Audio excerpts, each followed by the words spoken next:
Over the last almost 12 hours, WWE have single-handedly broken the internet, announcing new contracts being given for TV deals following Raw, SmackDown, and NXT, and where they are going.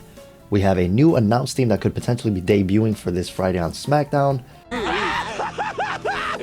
Finally! As well as a new board member that was added in The Rock and what he had to say about the potential WrestleMania main event with Roman Reigns.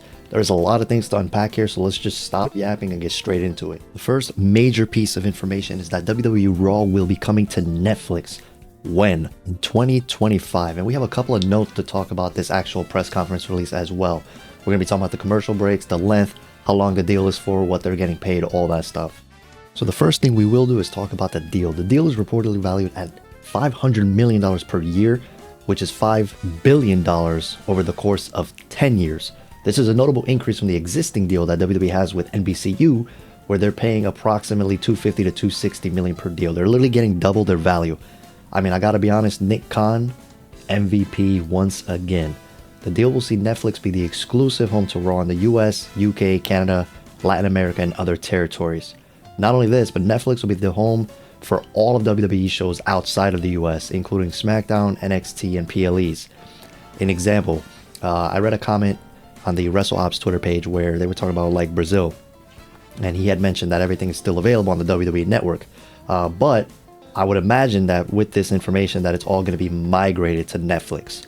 So WWE's deal with Peacock to host the network library and PLEs in the US expires in March of 2026, which is great because it means they're going to move everything over to Netflix. Finally, Peacock is so trash, and I know they're not that much better, but Netflix's interface and their reliability as far as loading and everything like that is way better.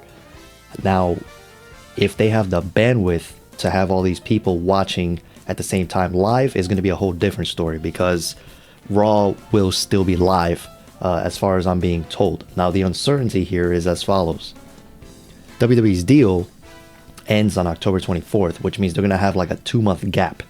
So it's likely that the USA and WWE will reach a short-term extension to keep Raw on the network through December 31st of 2024, when the Netflix deal would then kick in.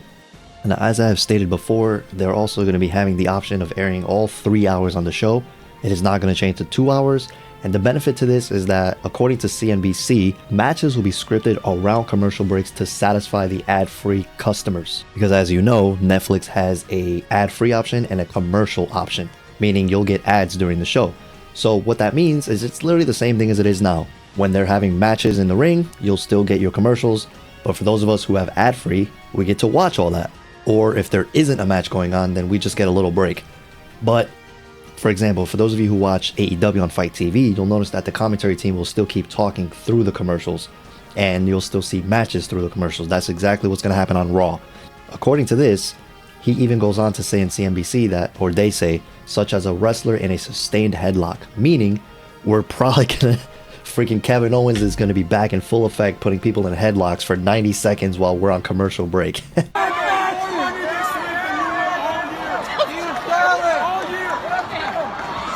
got 35K just in royalties. And then like 11 or 12 for the week. How much is it? Are you proud of the $27,000?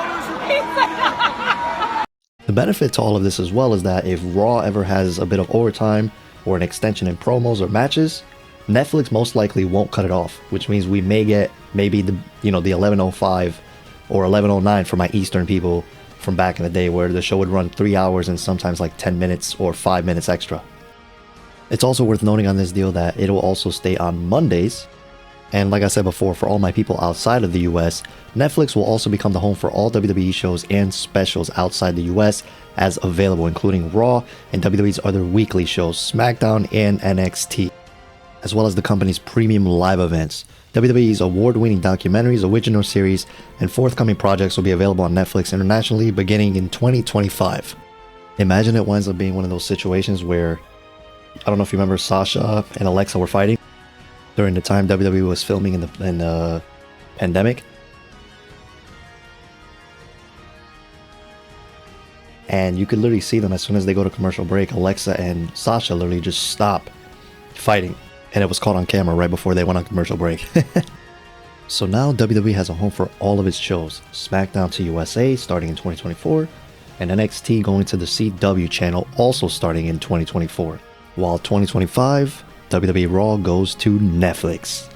The other massive thing that WWE did to break the internet today was that The Rock now owns the Rock trademark, which I thought he already did, but I digress.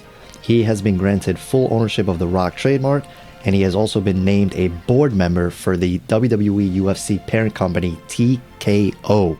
And this morning, while the Great One was on the First Take, The Rock actually said this, and I quote, "I'm a long gamer. I like to build what this is. If myself and Roman Reigns were to main event WrestleMania, and I mean this very respectfully, we could put on with us as the main event, this incredible group of men and women, we could put on the greatest and biggest Mania of all time."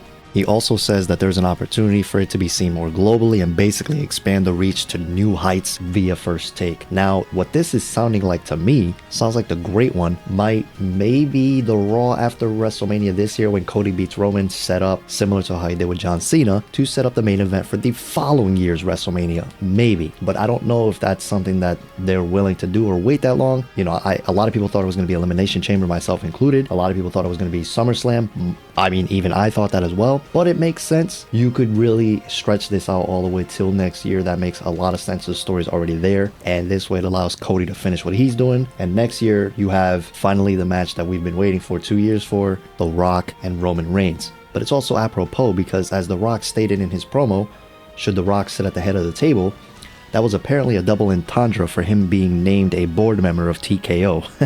And I do also agree with this potentially being the biggest Mania since The Rock is a global superstar.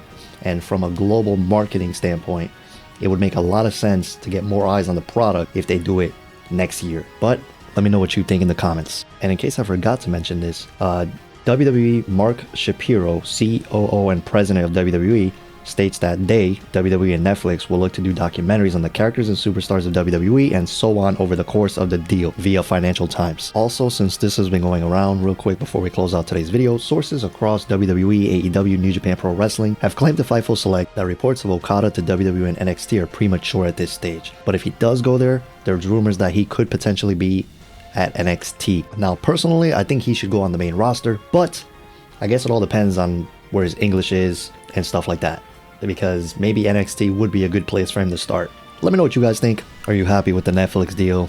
Comment all that stuff. Bruh, how could I forget the biggest piece of news today? Kevin Patrick is no longer on the commentary team. Finally!